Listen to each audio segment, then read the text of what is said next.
মুসলমানদের টাইট করার জন্য সব থেকে ইজি, কোনো বোম বারুদ চালাতে হবে না, কোনো অস্ত্র দরকার পড়বে না।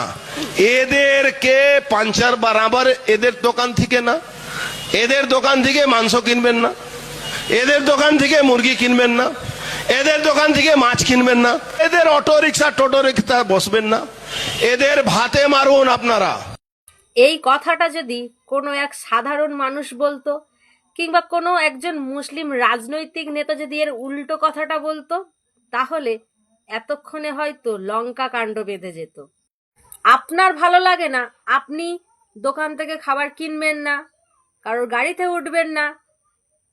সাধারণ মানুষ কার দোকানে খাবার খাবে, কার দোকানে জামা কাপড় কিনবে, কার গাড়িতে উঠবে, সেটা সম্পূর্ণ তাদের ব্যক্তিগত ব্যাপার। এই রকম উস্কানিমূলক কথা বলে সমাজে হিন্দু মুসলমানের মধ্যে বিভ্রান্তি ও বিশৃঙ্খলা সৃষ্টি করছেন।